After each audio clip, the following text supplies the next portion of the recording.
नमस्कार।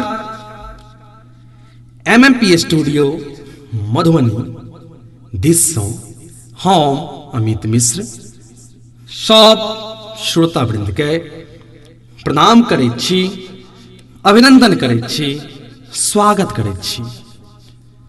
एमएमपी फकरा जेकरा अहाँ सब एतेक स्नेह दऽ रहल छी, ओहि एमएमपी फकरा के दिससँ हम आइ एकटा एहन फकरा लऽ कऽ आयल छी जाहिमे बाल मोनक अभिव्यक्ति भेल अछि।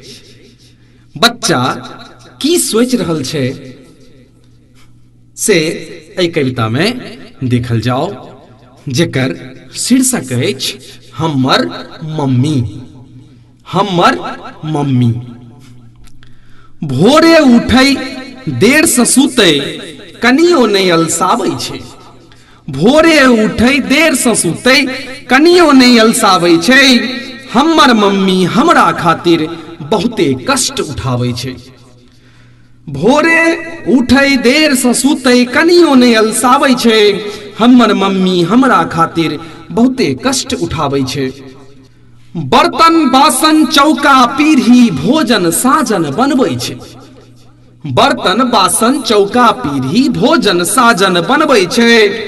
कतबो थाकल होय मुदा कहियो किछु नहीं सुनबै छै। हमरा हंसते देख कऽ उ हौले सँ मुस्काबै छै। हमर मम्मी हमरा खातिर बहुते कष्ट उठाबै छै। अपने अक्षर जानै नहीं छै। अपने अक्षर जानै नहीं छै, हमरा स्कूल पठबै छै। निरक्षर बुझऽ नहीं दै जखन हमरा पढ़बै छै। अपने हाथे बस्ता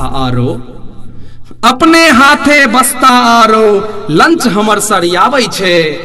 भोरे उठै देर से सुतै कनियो नहीं अलसाबै छै।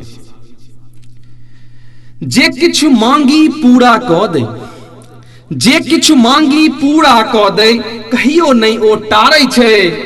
केहनो खौझल मोन ओकर होय, केहनो खौझल मोन ओकर होय हमरा नहीं दबारै छै। कनिको माथ गरम होय हमर, कनिको माथ गरम होय हमर ठंडा तेल लगाबै छै। हमर मम्मी हमरा खातिर बहुते कष्ट उठाबै छै। और अंत में जखन हेबै नमहर हम बनबै बड़का अफसर हम। जखन हेबै नमहर आरोह बनबै बड़का अफसर हम। नहीं देबै तखन तक कहियो दुख उठबै के अवसर हम। जखन हेबै नमहर आरो बनबै बड़का अफसर हम। नहीं देबै तखन तक कहियो दुख उठबै के अवसर हम। बना कऽ रानी हम खुएबै, बना कऽ रानी हम खुएबै हमरा जेना खुआबै छै। हमर मम्मी हमरा खातिर बहुते कष्ट उठाबै छै। भोरे उठै देर से सुतै कनियो नहीं अलसाबै छै। हमर मम्मी हमरा खातिर बहुते कष्ट उठाबै छै। धन्यवाद। आशा अछि जे ई फकरा नीक लागल है और अपन कमेंट कऽ कऽ बताएब जे ई केहन लागल, और नीक लागे तो शेयर करनाई नहीं बिसरब। बेस तो आज्ञा देल जाओ, फिर अगला दिन एकटा नव फकरा के संग हम उपस्थित है। ता धरि के लेल शुभ विदा।